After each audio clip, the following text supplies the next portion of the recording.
हाय दोस्तों, आइए आज हम पढ़ेंगे रिलेवेंट एनटीपीसी का प्रीवियस ईयर प्री का क्वेश्चन बैंक जो 29/12/2020 को सेकेंड शिफ्ट में हुआ था। जिसका पहला क्वेश्चन है, नींबू के रस का पीएच मान कितना होता है? तो ये 2 होता है। और अन्य पढ़ लेंगे किसका कितना पीएच होता है। तो मानव रक्त का पूछेगा तो 7.3 से 7.4 होता है। और आंसू का पूछेगा तो 7.4 होता है या 6.5 से 7.6 देता है। पेशाब का, मानव के पेशाब का देखेंगे तो 4.8 से 8.4 होता है। और ठंडा पे जो होता है उसका पीएच मान होता है 2 से 4। और गैस्ट्रिक जो जूस होता है उसका पीएच होता है 1 से 3। जो विनेगर होता है उसका पीएच होता है 2.4 से 3.4 तक।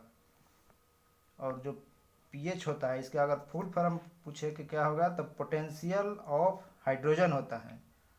और जिसका पीएच 7 से कम होगा अम्लीय होगा, 7 होगा तो उदासीन होगा, अगर 7 से अधिक कहेगा तो आपका क्षारीय हो जाएगा। और पूछेगा कि पीएच के बारे में सर्वप्रथम किसने बताया था? तो ये सोरेनसन ने बताया था। नेक्स्ट क्वेश्चन देखेंगे, ब्रायोफाइटा निम्नलिखित में से किस वनस्पति से संबंधित है? तो मार्केंसिया से संबंधित है। ब्रायोफाइटा वर्ग के पौधा और पूछेगा क्वेश्चन कि पौधा वर्ग का उभयचर किसे कहा जाता है? तो आपको ब्रायोफाइटा को कहा जाता है।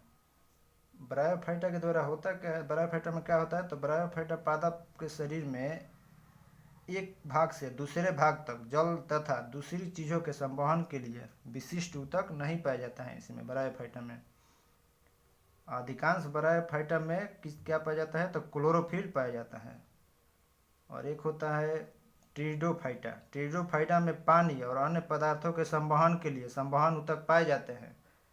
टेरिडोफाइटा के आपको एग्जाम्पल है मर्सिलिया, हॉर्सटेल और फर्न होता है। और ब्रायोफाइटा का एग्जाम्पल पूछेगा तो मॉस और मार्केसिया होता है। और एक होता है थाइलोफाइटा। यह सबसे अधिक विकसित पौधा होता है। और सबसे बड़ा ब्रायोफाइटा का पौधा बोलेगा तो उसका नाम है डासोनिया। और सबसे छोटा ब्रायोफाइटा का पौधा बोलेगा तो जुओप्सिस है। और इसी में और देख लेंगे, ब्रायोफाइटा का पौधा मृदा अपरदन को रोकने में सहायक होता है। ब्रायोफाइटा में जल अवशोषक की क्षमता अधिक होती है, जिसके कारण बाढ़ रोकने में मदद करता है। अब ब्रायोफाइटा विज्ञान का जनक किसे कहा जाता है? तो प्रोफेसर एस आर कश्यप। किसे कहा जाता है? तो प्रोफेसर एस आर कश्यप को। आइए 3 नंबर क्वेश्चन देखेंगे। 3 नंबर क्वेश्चन है, श्रृंखला में 4 प्रतिरोधकों जिनमें से प्रत्येक 1/4 ओम का है का प्रयोग करते हुए अधिकतम कितना प्रतिरोध बनाया जा सकता है? तो अगर प्रतिरोध रहेगा और श्रेणी में बोलेगा तो श्रेणी में जोड़ने के लिए आपको फार्मूला होता है, मान लीजिए आर पी दे दिया, आर पी बराबर R1 plus R2 plus R3, ऐसे ही R4 तक होगा। तो R4 तक होगा तो 1/4 दिया है एक का मान। तो ऐसे 1/4 1/4 1/4 करेंगे। 1/4 प्लस 1/4 प्लस 1/4 प्लस 1/4, इसको जोड़ेंगे तो आपका आंसर 1 आ जाएगा। तो इसका मान अधिकतम कितना आ गया? तो ये 1 आ गया। और आगे देखेंगे और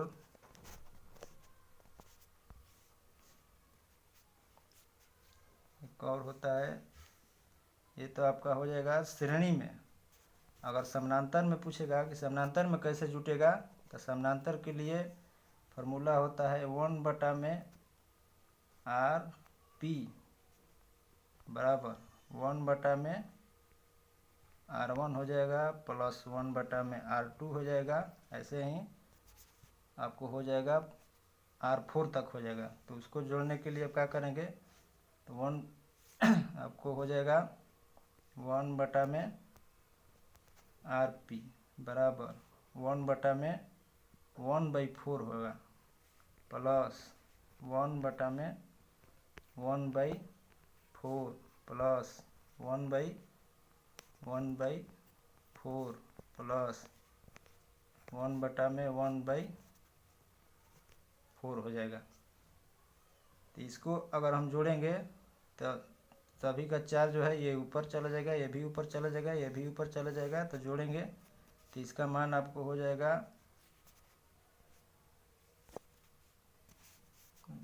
1 मिनट,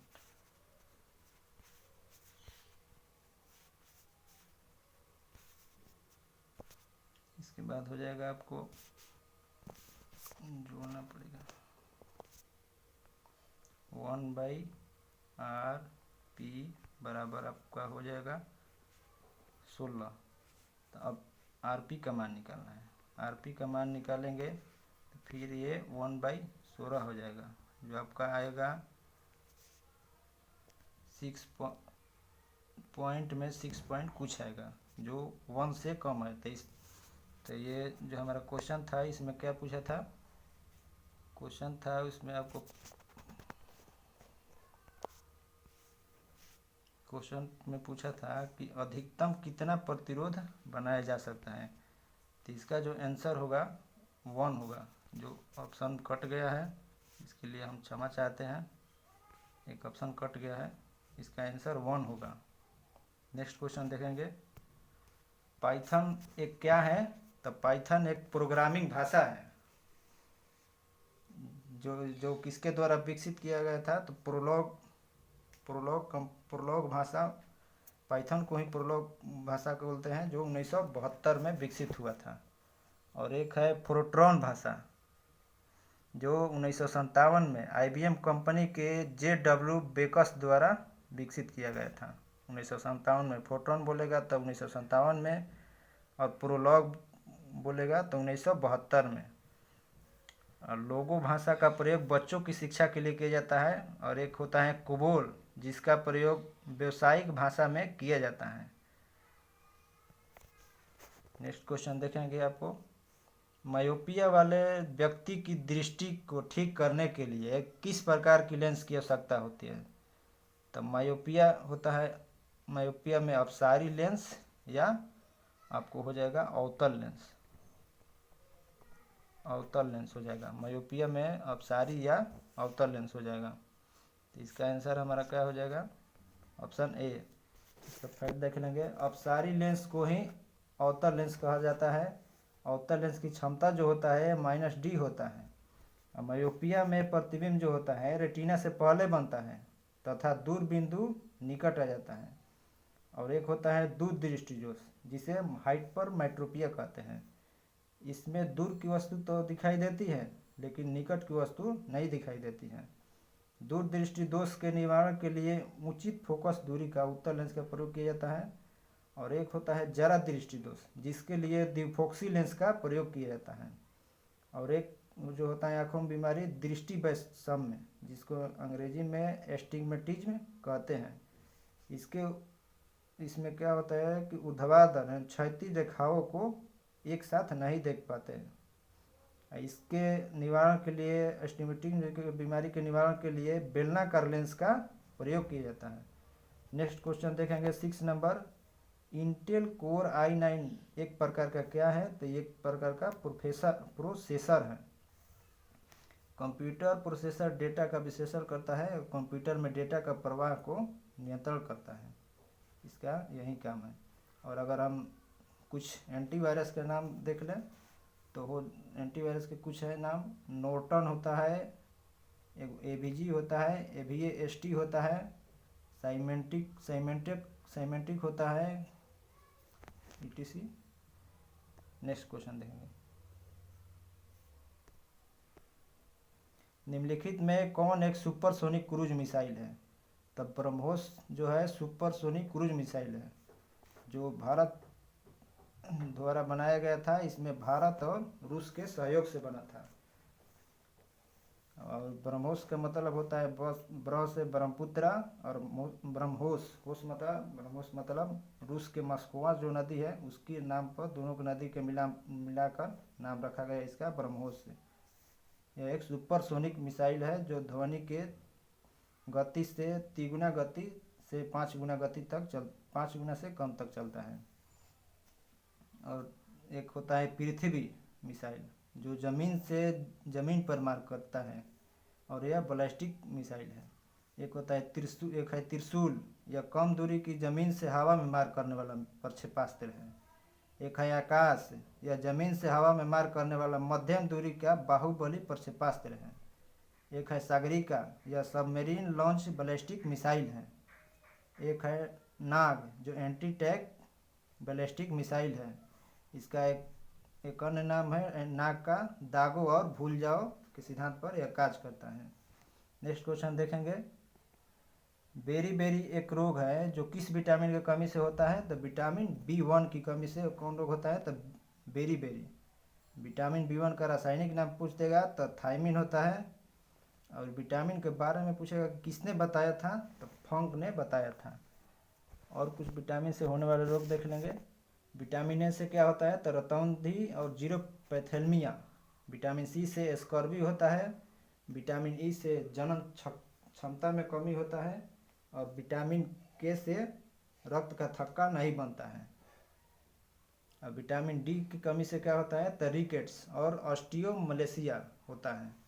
और विटामिन डी का सबसे जो अच्छा स्रोत है वह हमारे सूर्य का प्रकाश है। 9 नंबर क्वेश्चन देखेंगे।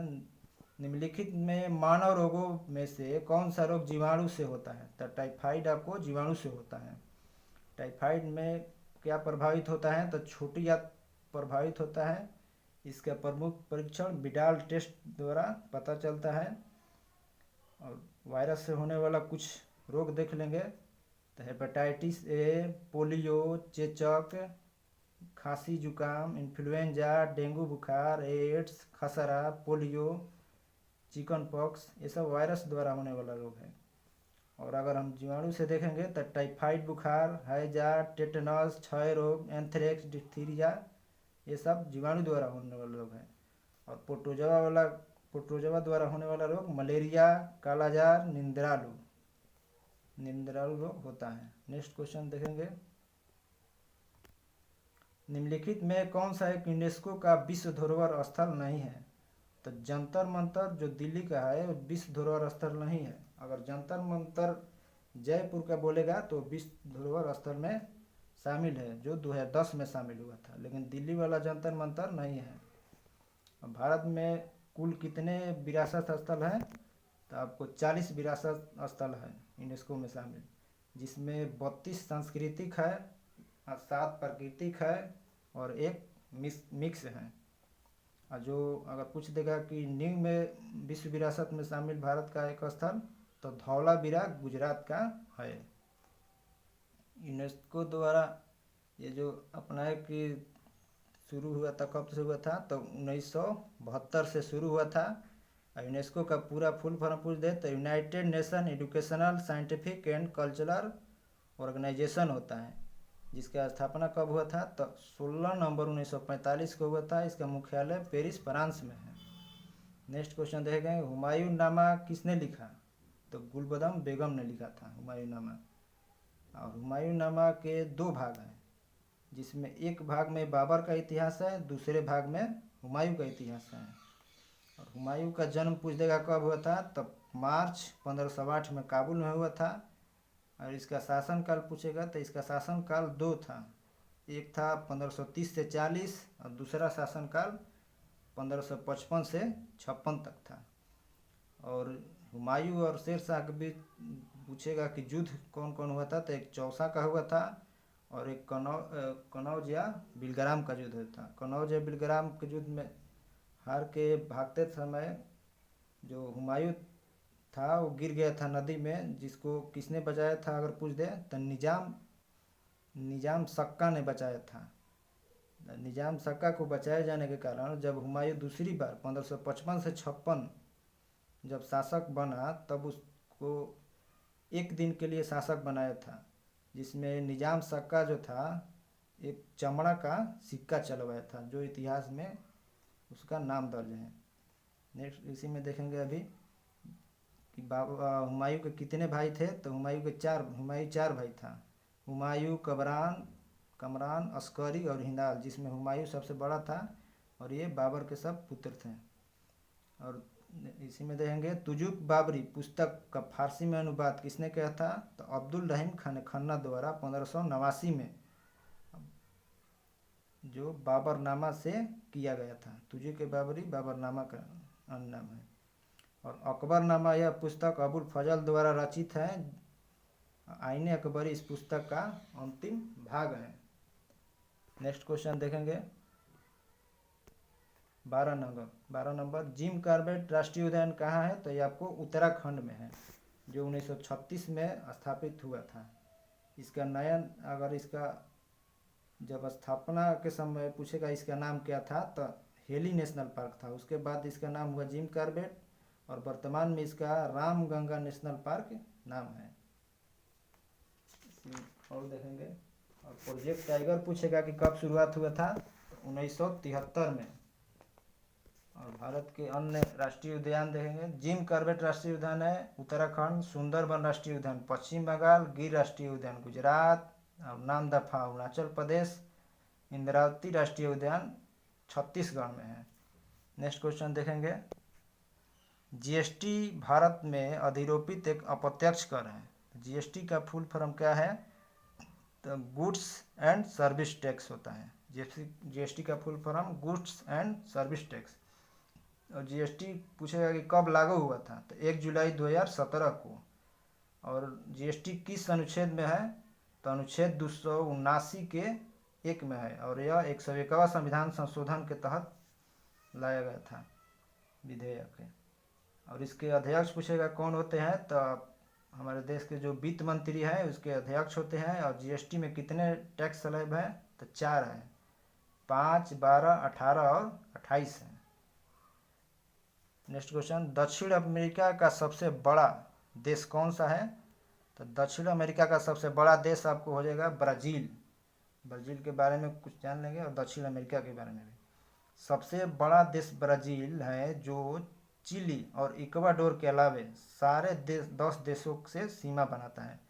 दक्षिण अमेरिका का एक ब्राज़ील ऐसा देश है जो चिली और इक्वाडोर के अलावे जो और अन्य 10 देश हैं सभी से सीमा बनाता है। दक्षिण अमेरिका का बोलिविया और पराग्वे देश जो है ये स्थलरुद्ध है। बाकी सारा जो देश है वो सब समुद्री सीमा बनाता है।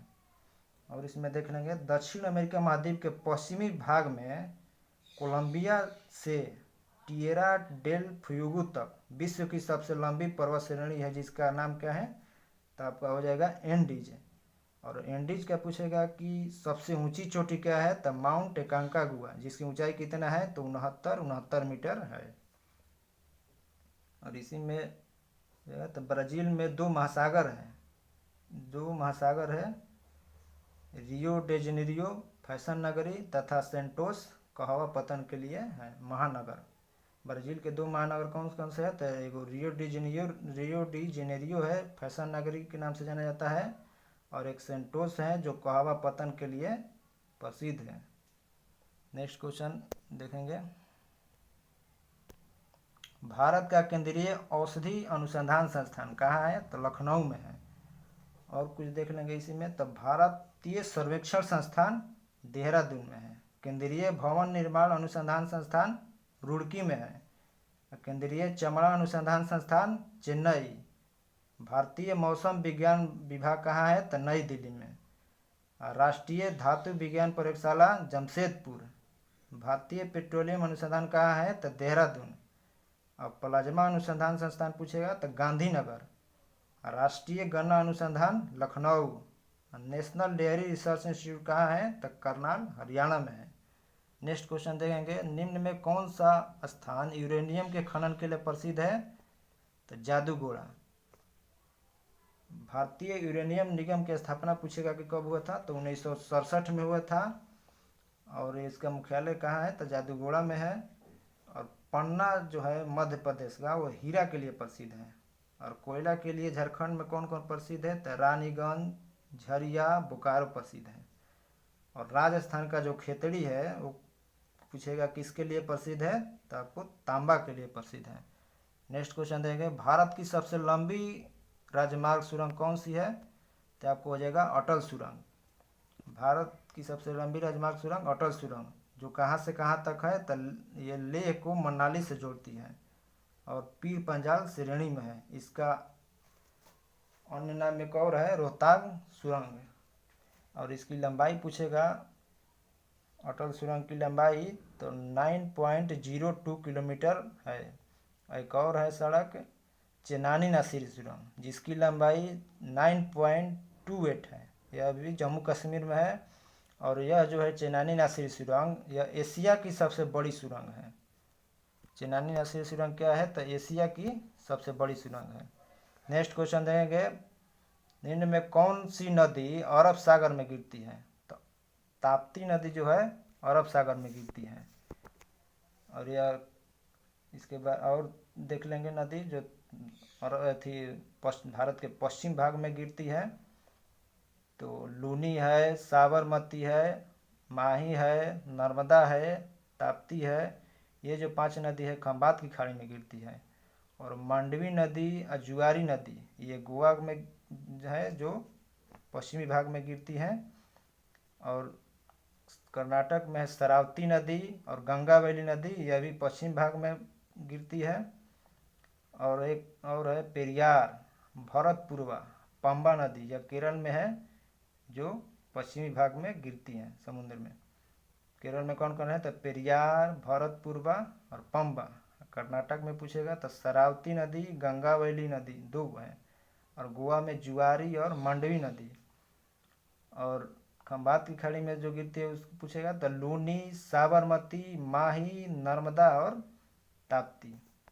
और ताप्ती नदी पूछेगा कहाँ से निकलती है? तो मध्य प्रदेश के महादेव पहाड़ी से लगे बैतूल के पास से निकलती है। नेक्स्ट क्वेश्चन देखेंगे, यूनेस्को का मुख्यालय कहाँ है? तो आपका हो जाएगा पेरिस, फ्रांस में है। जिसका स्थापना कब हुआ था? तो 16 नवंबर 1945 को। और इसके सदस्य देश हैं 193 और 11 सहयोगी सदस्य देश हैं और 2 पर्यवेक्षक के रूप में हैं। और इसके वर्तमान महानिदेशक पूछेगा तो आंद्रे अजोले हैं। नेक्स्ट क्वेश्चन देखेंगे कि लोकसभा और राज्यसभा की संयुक्त बैठक की अध्यक्षता कौन करता है? तो लोकसभा अध्यक्ष करता है। और पूछेगा कि संयुक्त अधिवेशन बुलाता कौन है? तो राष्ट्रपति बुलाते हैं। और यह किस अनुच्छेद में है संयुक्त अधिवेशन? तो अनुच्छेद 108 में है। और अगर अध्यक्ष उपस्थित नहीं रहेंगे तो इसकी अध्यक्षता कौन करेगा? तो उपाध्यक्ष जो है वो अध्यक्षता करेंगे।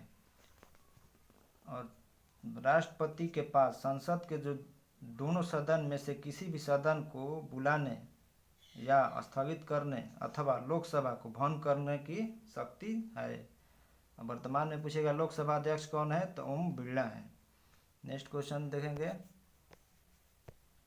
एक प्रसिद्ध यात्री इब्न बतूता कहाँ का निवासी था? तो मोरक्को आपको हो जाएगा। जो MBT मतलब मोहम्मद बिन तुगलक के शासनकाल में 1333 में भारत आया था। सुल्तान ने इसे दिल्ली का काजी नियुक्त किया था। और लगभग 1342 में मोहम्मद बिन तुगलक ने इब्न बतूता को अपना राजदूत बनाकर चीन भेजा। इब्न बतूता का द्वारा लिखा गया पुस्तक पूछेगा कौन है? तो रेहला है, जो मोहम्मद बिन तुगलक के काल के बारे में घटनाओं का उसमें विवरण दिया है।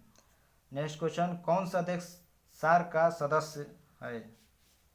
तो सार्क का सदस्य कौन है? तो आपको हो जाएगा अफगानिस्तान हो जाएगा। और सार्क के सदस्य कितने हैं? तो 8 हैं। और सार्क की स्थापना कब हुआ था? तो 8 दिसंबर 1985 को हुआ था। सार्क का फुल फॉर्म पूछ दे तो south Asian association for regional corporation होता है। और इसके 8 सदस्य कौन कौन है? तो भारत है, पाकिस्तान है, अफगानिस्तान है, नेपाल है, भूटान है, बांग्लादेश है, श्रीलंका है और मालदीव है। भारत इसमें याद करने का थोड़ा सा थॉट है कि जो भारत से सटे सभी देश हैं जिसमें चीन और म्यांमार को छोड़कर सभी देश, और जलीय सीमा में ले लेंगे आपको श्रीलंका और मालदीव को, बाकी सब स्थलीय देश हैं। स्थलीय देश दो को छोड़ देना है, एक म्यांमार और एक चाइना को। इसी में और देखेंगे, और इसका अगर मुख्यालय पूछेगा कहाँ है तो नेपाल के काठमांडू में स्थित है। और अफगानिस्तान पूछेगा कि कब नया सदस्य बना था तो 2007 में अफगानिस्तान इसमें सदस्य के रूप में शामिल हुआ था। भारतीय संविधान के जनक के रूप में किसे जाना जाता है तो आपको भीमराव अंबेडकर को जाना जाता है। भारतीय संविधान सभा का गठन कैबिनेट मिशन योजना 1946 के अंतर्गत किया गया था। और इसकी प्रथम बैठक पूछेगा कब हुआ था तो 9 दिसंबर 1946 को, जिसके अस्थायी अध्यक्ष सच्चिदानंद सिन्हा थे। और दूसरा बैठक 11 दिसंबर 1946 को हुआ था, जिसके अस्थायी अध्यक्ष निर्विरोध चुने गए थे डॉक्टर राजेंद्र प्रसाद। और पूछेगा कि भारतीय संविधान निर्माण में मुख्य भूमिका निभाने वाले जो भीमराव अंबेडकर थे उनका जन्म कहाँ हुआ था तो मध्य प्रदेश के महू में हुआ था 14 अप्रैल 1891 में। इसके इन्हीं के जन्मदिन को सद्भावना दिवस के रूप में 14 अप्रैल को मनाते हैं। और उनका मृत्यु पूछेगा तो 6 दिसंबर 1956 को दिल्ली में हुआ था। नेक्स्ट क्वेश्चन देखेंगे, जातक कथाएं किससे संबंधित है, मतलब जातक कथाएं किस धर्म से संबंधित है तो आपको बौद्ध धर्म से संबंधित है जातक कथाएं। बौद्ध धर्म के प्रवर्तक कौन थे तो सिद्धार्थ, जिनका जन्म कहाँ हुआ था तो कपिलवस्तु लुम्बिनी में हुआ था। और ये किस कुल के थे तो शाक्य क्षत्रिय कुल के थे। इनका जन्म कब होता तो 563 ईसा पूर्व में हुआ था। और महात्मा बुद्ध के जो पिता थे इनका नाम था सुधोधन और माता का नाम था महामाया। और इनके उपदेश क्या थे, इन्होंने क्या कहाँ कहाँ उपदेश दिया था तो मगध में, कौशल में, वैशाली में, कौशाम्बी में और अन्य जगहों पर दिया था। अब इन्होंने सर्वाधिक उपदेश कहाँ दिया था तो श्रावस्ती में दिया था। और बौद्ध धर्म के प्रचार के लिए जो भाषा यूज किया गया था तो कौन था तो पाली भाषा का प्रयोग किया जाता था। और सूत पिटक को बौद्ध धर्म का क्या कहा जाता है तो एनसाइक्लोपीडिया कहा जाता है। पूछे कि बौद्ध धर्म का एनसाइक्लोपीडिया किसे कहा जाता है तो आपको सूत पिटक को कहा जाता है। नेक्स्ट क्वेश्चन देखेंगे 25 नंबर, कावेरी जल विवाद जो है कौन कौन राज्यों के बीच है तो मुख्य रूप से पूछेगा तो कर्नाटक और तमिलनाडु के बीच, लेकिन इसमें केरल भी शामिल है। और कावेरी नदी कर्नाटक के पश्चिमी घाट पर बराहगिरी या पुष्पगिरी पहाड़ से निकलकर कर्नाटक के तमिलनाडु में प्रवाहित होती है। कहाँ से कावेरी नदी निकलती है पूछेगा तो कर्नाटक के पश्चिमी घाट पर बराहगिरी या पुष्पगिरी पहाड़ी से। इसे दक्षिण की गंगा कहा जाता है। कावेरी नदी को क्या कहा जाता है तो दक्षिण की गंगा कहा जाता है। गोदावरी कृष्णा को धान की खेती के लिए प्रसिद्ध माना जाता है और इसलिए इनको धान का कटोरा कहा जाता है। कावेरी जो है एक अंतर्राज्यीय नदी है। किसके किसके बीच तो केरल, कर्नाटक, तमिलनाडु और पुडुचेरी के बीच इस नदी बेसिन में आते हैं। नेक्स्ट क्वेश्चन देखेंगे, महात्मा गांधी ने भारतीय राष्ट्रीय कांग्रेस सत्र की अध्यक्षता कहाँ किए थे तो ये बेलगांव में किए थे। कब किए थे तो 1924 में। पूछेगा कि महात्मा गांधी दक्षिण अफ्रीका से भारत कब आए थे तो 1915 में। और प्रथम सत्याग्रह इनका क्या था तो चंपारण सत्याग्रह 1917 में अंग्रेजों के खिलाफ, जो तिनकठिया प्रणाली से संबंधित था। 1918 में खेड़ा में कर नहीं दो आंदोलन चलाए थे। 1919 में खिलाफत आंदोलन का नेतृत्व भी किए थे। 1920 से 22 तक इन्होंने असहयोग आंदोलन भी चलाया था। और 1930 में महात्मा गांधी जी ने सविनय अवज्ञा आंदोलन चलाया, जिसके अंतर्गत 12 मार्च 1930 को 78 अनुयायियों के साथ नमक कानून तोड़ने के लिए दांडी की यात्रा पर निकले। और कितना दूरी चले थे तो 385 किलोमीटर। और पूछेगा कि कांग्रेस के अधिवेशन कौन कौन था तो कानपुर में जो हुआ था 1925 में सरोजिनी नायडू थी। और महिला में अगर पूछेगा कि 3 महिला जो है कांग्रेस के अधिवेशन के अध्यक्ष रही, वो कब कब रही और कहाँ हुआ था, तो पहला जो हुआ था 1917 में, जो एनी बेसेंट थी, वो कोलकाता में हुआ था। और दूसरा हुआ था 1925 में कानपुर में, जिसमें सरोजिनी नायडू थी। और तीसरा हुआ था जिसमें महिला अध्यक्ष थी तो 1933 में, जिसमें नलिनी सेन गुप्ता थी। या भैया कलकत्ता में होता, मतलब 17 वाला कलकत्ता, 25 वाला कानपुर और 33 वाला फिर कलकत्ता। अब पहला में सरोजिनी नायडू और दूसरा में 25 वाला में, पहला में एनी बेसेंट, 25 में सरोजिनी नायडू और 33 में नलिनी सेन गुप्ता थी। नेक्स्ट क्वेश्चन देखेंगे कि गीत गोविंद किसने लिखा, तो आपको जयदेव ने लिखा था। गीत गोविंद के लेखक आता है कौन थे, तो जयदेव। गीत गोविंद में भगवान कृष्ण की कथाओं का वर्णन है। और प्रमुख पुस्तक और देखेंगे, अष्टाध्यायी के लेखक कौन है, तो पाणिनि। रामायण के लेखक वाल्मीकि। महाभारत के वेद व्यास। अर्थशास्त्र के चाणक्य। इंडिका के मेगास्थनीज। पंचतंत्र के विष्णु शर्मा। महाभाष्य के पतंजलि। बुद्ध चरित्र के अशोक घोष। मुद्रा राक्षस के विशाख दत्त थे। नेक्स्ट क्वेश्चन देखेंगे इस, अब लास्ट है 2 क्वेश्चन। भारत में सांप्रदायिक चुनाव प्रणाली सबसे पहले कब हुआ था शुरू, तो मार्ले मिंटो रिफॉर्म 1909 के तहत। इसका फैक्ट देख लेंगे। भारतीय परिषद अधिनियम 1909 के द्वारा मुसलमानों के लिए पृथक निर्वाचन क्षेत्र की सुविधा, विधान परिषद के अध्यक्ष की अनुमति से सदस्यों को सार्वजनिक के हित के लिए प्रश्न पूछने का अधिकार मिला था। और भारतीय परिषद एक्ट 1909 को मार्ले मिंटो सुधार के नाम से भी जाना जाता है। इस परिषद में पहली बार वायसराय की कार्यकारिणी परिषद में एक भारतीय को नियुक्त किया गया था, न तो पहले कोई भारतीय इसमें नियुक्त नहीं होता था। और रॉलेट एक्ट पूछेगा कब लागू हुआ था, तो 1919 में, जिसको बिना अपील, बिना दलील, बिना वकील कानून भी कहा जाता है। नेक्स्ट क्वेश्चन और लास्ट क्वेश्चन है, कैबिनेट मिशन कब आया था, तो कैबिनेट मिशन आपको 1946 में आया था। और इसका फैक्ट देख लेंगे तो इंग्लैंड में 1945 में क्लाइमेट एटली के नेतृत्व में ब्रिटिश मंत्रिमंडल ने सत्ता ग्रहण की। प्रधानमंत्री एटली जो थे 19 फरवरी 1946 को भारतीय संविधान सभा की स्थापना एवं तत्कालिक समस्याओं पर भारतीयों से विचार विमर्श के लिए कैबिनेट मिशन को भारत भेजने की घोषणा की।